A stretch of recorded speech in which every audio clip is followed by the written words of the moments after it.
Hi guys, welcome back to tech media. ఈ వీడియోలో use memo గురించి ఇన్ డీటెయిల్‌గా నేర్చుకుందాము. ఒక కాంపోనెంట్ మల్టిపుల్ టైమ్స్ రెండర్ అయితుంది. సో, రెండర్ అయితున్నప్పుడు నా దగ్గర ఒక ఫంక్షన్ ఉంది. ఆ ఫంక్షన్ నేను బయట పెట్టాను.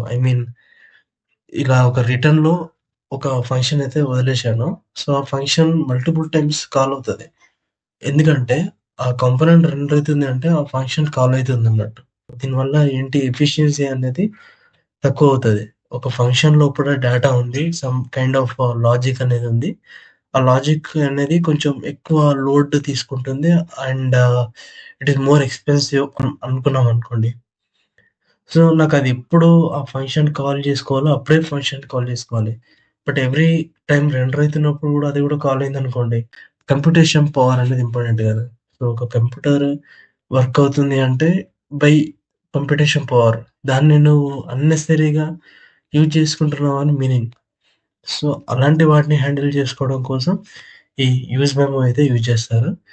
Use memo is used to memorize the result of a computation to avoid recalculations and every render. అంటే ఒకసారి కంప్యూటేషన్ అయిపోయిన తర్వాత ఒక ప్లేస్‌లో పెట్టుకుంటావు. సో, ఆ పెట్టుకున్న ప్లేస్ తర్వాత మళ్ళీ రెండర్ అయినా సరే డేటా తెచ్చుకునేది మాత్రం ఆ టెంపరరీ స్టోర్ అయిన మెమరీలో నుంచెళ్ళి తీసుకొని వస్తది అని క్లియర్ కట్‌గా ఇక్కడ కనిపిస్తుంది. ఓకే. సో, ఫర్ ఎగ్జాంపుల్ ఇది చాలా బేసిక్ ఎగ్జాంపుల్. నేనేం చెప్పాను యూజ్ స్టేట్‌లో వాల్యూ చేంజ్ అవుతుంది అంటే the component will render again అని చెప్తున్నాను. వెబ్ పేజ్‌లో మోడిఫైడ్ చేసిన వాటిని చూపించడం కోసమని రెండర్ చేసుకుంటుంది. అది బై డిఫాల్ట్‌గా రియాక్ట్ వాళ్ళు ప్రొవైడ్ చేసింది. అది మనం చేసింది కాదు. అది రియాక్ట్ వాళ్ళు చేసింది. సో, కౌంటర్ వేరియబుల్ ఇక్కడ ఇంక్రిమెంట్ చేస్తున్నాను. ఇంక్రిమెంట్ కౌంట్ అని. సో, నేను నాకొక ఎక్స్‌పెన్సివ్ రిజల్ట్ అనేది ఒక ఫంక్షన్ ఉంది. నేను ఒక వాల్యూ తీసుకున్నాను. ఆ వాల్యూ ఏంటో 10 తీసుకున్నాను. ఓకే. ఇప్పుడు చూడండి. సో, నేను కౌంట్ వాల్యూ ఇప్పుడు వాల్యూతోని రిలేషనే ఉంది దీనికి. సో, నాకెప్పుడు ఆ వాల్యూ చేంజ్ అయినప్పుడు ఆ ఫంక్షన్‌ని కాల్ చేస్తే సరిపోతది.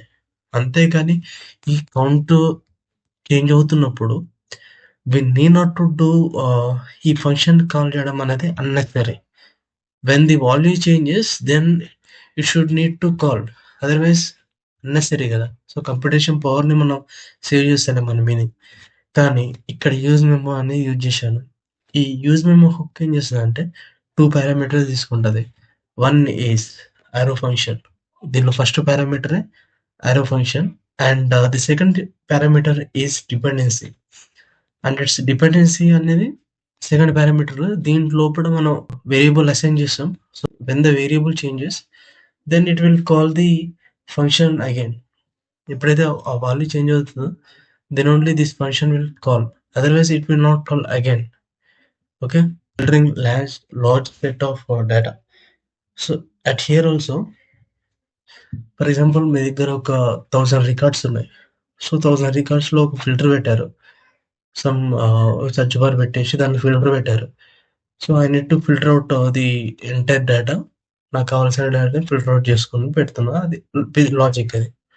సో, ఆ బిజినెస్ లాజిక్‌లో మీరు గనుక ఈ యూజ్ మెమో యూజ్ చేయకపోతే ఫర్ ఎగ్జాంపుల్ ఇక్కడ క్వెరీ ఉంది. It is not problem. కానీ ఇక్కడ మాత్రం ఇంకా వేరియబుల్ లేవు. బట్ ఇక్కడ ఒక కౌంటర్ ఉందనుకోండి. ఇంకా సమ్ వేరే వేరియబుల్స్ కూడా ఉన్నాయనుకోండి. అవి చేంజ్ అయితున్నప్పుడు కాంపోనెంట్ రెండర్ అయితది. సో, రెండర్ అయినప్పుడు ఆటోమేటికల్లీ ఫిల్టర్ లిస్ట్ కూడా మళ్ళీ రెండర్ అవుతది. సో, దాంట్లో ఉన్న ఫంక్షన్ కూడా మళ్ళీ కాల్ అవుతది. సో, ఈ యూజ్ మెమో యూజ్ చేశామనుకోండి. క్వెరీ లిస్ట్ చేంజ్ అయినప్పుడు మాత్రమే it will trigger this arrow function. Otherwise it will not. Okay. Got it. So, 1000 records ఉన్నాయంటే ప్రతి రెండర్‌కి ఆహ్, రెండర్ చేయడం అనేది ఫంక్షన్‌ని కాల్ చేయడం అనేది it's not good right? So, that is what we are using this use memo. ఫిల్టర్‌లో మాత్రం చాలా ఫిల్టర్స్‌లో మాత్రం ఈ యూజ్ మెమో అయితే యూజ్ చేస్తారు. మీరు బెస్ట్ ఎగ్జాంపుల్ అంటే ఈ ఎగ్జాంపులే. Okay. When the count change అయినప్పుడు you can call this function for one time. That is good. Okay. ఇక్కడ కూడా పెద్దగా ఏం లేదు. సో, పైననే ఎగ్జాంపుల్స్ ఇక్కడ ఉన్నాయి. Avoiding unnecessary renders. For example ఒక పేరెంట్ కాంపోనెంట్ ఉంది. సో, పేరెంట్ కాంపోనెంట్ ఎప్పుడంటాం? When it contains child components, then the outermost component is called parent component. So, ఈ పేరెంట్ కాంపోనెంట్‌లో చైల్డ్ కాంపోనెంట్స్ ఉంటాయనుకున్నాం. సో, ఈ పేరెంట్ కాంపోనెంట్ రెండర్ అయితుందనుకోండి. దాని లోపల ఉన్న చైల్డ్ కాంపోనెంట్స్ కూడా రెండర్ అయితాయి. ఆబ్వియస్‌లీ చేంజ్ అవుతది. అంటే మళ్ళీ రెండర్ అవుతది. సో, అలా రెండర్ అవ్వద్దు. I want to ah, I want to రీ-రెండర్ the child component when some particular value is changing అన్నప్పుడు we can use this use memo. So, use memo ఈ one time, one time ఒక్కసారే ఇది render అవుతది. And ఈ డేటాని డైరెక్ట్‌గా చైల్డ్‌లోకెళ్తది. అంతేగాని ఈ కౌంటర్ వేరియబుల్ ఇంక్రిమెంట్ అయితుంది, డిక్రిమెంట్ అయితుంది. మళ్ళీ రెండర్ చేయాలి. No, no, nothing. అలాంటిదేమి ఉండదు. సో, చైల్డ్ కాంపోనెంట్స్ కూడా మల్టిపుల్ రీ-రెండర్స్ అయితే మనం దాన్ని స్టాప్ చేసుకోవచ్చు. That is the use of use memo. Left సైడ్‌లో నాకు ప్రాజెక్ట్ రన్ అవుతుంది. అండ్ రైట్ సైడ్‌లో 5173 పోర్ట్ మీద వెబ్‌సైట్ నడుస్తుంది. And so, one first one కంటే కూడా సెకండ్ వన్ చెప్తే మాత్రం కొంచెం ఆ ఫస్ట్ వన్‌ది కూడా దీనిలో కవర్ అయిపోతది. సో, నేను ఇది చాలా నీట్‌గా చెప్తాను. మీరు మిగతాయి ట్రై చేయండి. మీరు మిగతాయి ట్రై చేశాక దాంట్లో ఏమైనా డౌట్లున్నా గానీ, whatever you feel something is missing or ఏమో నాకు అనిపిస్తే మాత్రం కామెంట్ పెట్టండి. I will clear about that doubt. Okay. Okay. First filter list. మనం ఫిల్టర్ చేయాలి. డేటా ఫిల్టర్ చేయాలి. I have some number of items in my array. So that I want to filter out. So basically so ఇక్కడనే ఒక క్యాష్‌ని తీసుకొని animals తీసుకున్నాం. ఇంతకుముందు fruits ఉంది example. I think so. Fruits ఉంది. బట్ యానిమల్స్ తీసుకున్నాం. యాహ్! సారీ. సెట్ యానిమల్స్ ఈ స్టేట్‌లో నుంచే తీసుకోవాలి. డాగ్, క్యాట్,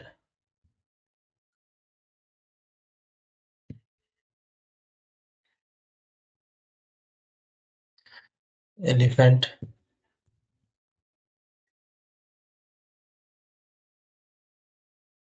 లయన్, టైగర్,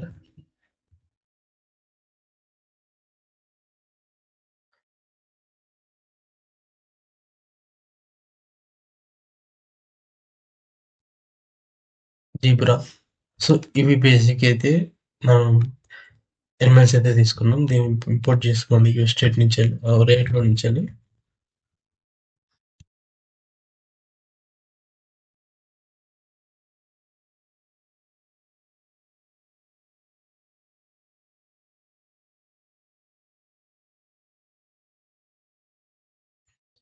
ఇలా స్టేట్‌లో నుంచెల్లయితే తీసుకోండి. అండ్ సో దీన్ని నేను ఫిల్టర్ ఔట్ చేస్తున్నా by using map method.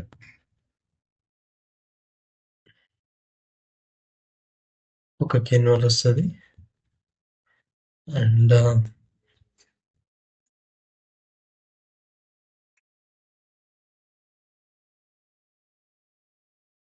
I'm going to show the animal name. Okay. Here I need to add a key and it is index. I'm going to add a second parameter as index. Okay. Fine. నేనైతే నీట్‌గా ఒక లిస్ట్‌లో ఉన్న data అనేది చూపెట్టాను. So ఇక్కడ filter ఒక method పెట్టాలి కదా! ఒక ఇన్పుట్ ఫీల్డ్ తీసుకోండి. New input field and value వచ్చేసి సమ్ కైండ్ ఆఫ్ క్వెరీ అనుకోండి. క్వెరీ రాస్తున్నాను. ఆన్ చేంజ్‌లో దాన్ని అప్డేట్ చేసి లాజిక్ రాయాలి కదా! So I'm going to use the set query. పైన డిక్లరేషన్ చేయలేదు. నెక్స్ట్ చేస్తాను. ఈ dot target dot value. Okay.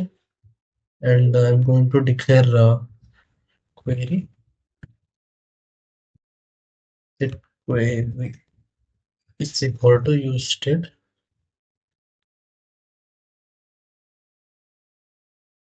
Interesting. Okay. So ఇక్కడ ఒక ఫిల్టర్ మెథడ్ రాస్తున్నా, ఫిల్టర్డ్ అనిమల్స్. ఇప్పుడు ఏం చేయాలి, ఒక లాజిక్ రాయాలి ఎనిమల్స్ ఫిల్టర్ చేసేలాగా. ఈ క్వెరీలో నుంచి వచ్చిన డేటా ఆ ఎనిమల్స్ లో ఉంటే we need to show that. So that is logic of filtering, right? So అదే రాస్తున్నా, ఎనిమల్స్ తీసుకున్నా.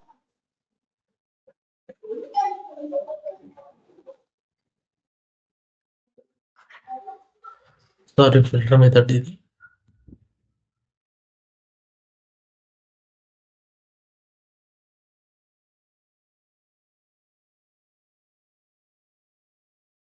సో ఇందాక ఇక్కడ మర్చిపోయి మ్యాప్ మెథడ్ పెట్టాను, ఇది ఫిల్టర్ మెథడ్.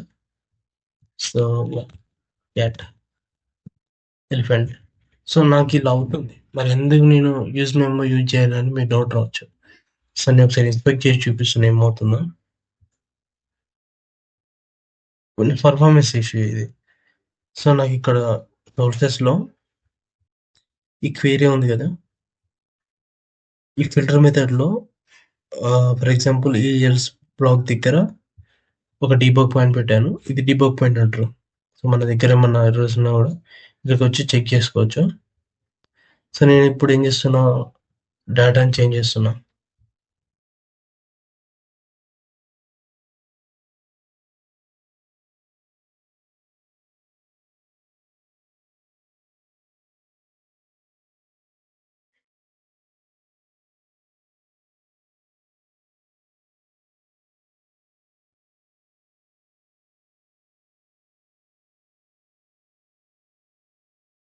సో ఇక్కడ అడ్వాన్స్ ఉంది కదా, సో దానికి నేను ఏం చేస్తున్నానంటే డీబగ్ పాయింట్ పెట్టాను. డీబగ్ పాయింట్ ఇలా బ్లూ కలర్ వస్తుంది, సోర్సెస్లో ఉంటుంది. సో ఇప్పుడు నేను ఇక్కడ డాక్ అని పెడుతుంటే నాకు ఇక్కడ ఆగిపోయింది. సో ఇక్కడ నేను చెక్ చేసుకోవచ్చు అసలు ఏం జరుగుతుంది ఏంటి అనేది. ఓకే. సో ఇక్కడ ఆగింది అంటే ఇది కాల్ అవుతుందని దీని meaning. So use memo use చేయకుండా నేను డైరెక్ట్గా పెట్టేస్తుంటే ఎవ్రీ రెండర్కి ఇది కాల్ అవుతుంది. సో రెండర్ కూడా చూపిస్తుంది ఎలానో. సో కౌంటర్ తీసుకోండి, కౌంట్ సెట్ కౌంట్ అని 0 తీసుకుంటున్నా. అండ్ ఇప్పుడు ఒక బటన్ యాడ్ చేయండి. కౌంట్ ఫస్ట్ తీసుకొని బటన్ ఈ ఆన్ క్లిక్ మీద చేసినప్పుడు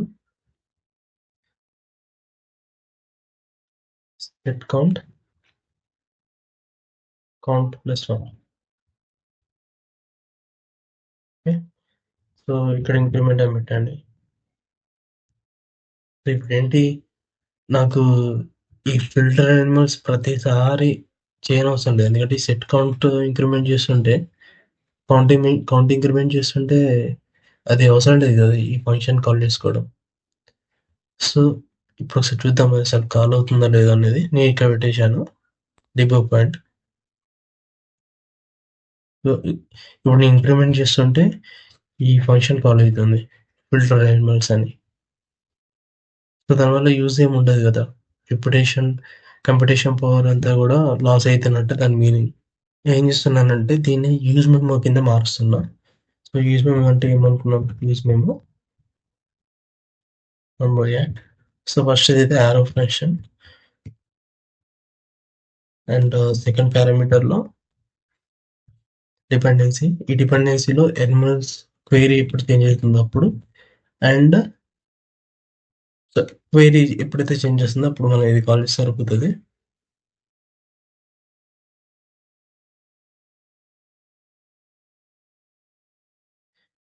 ఈ ఫంక్షన్ని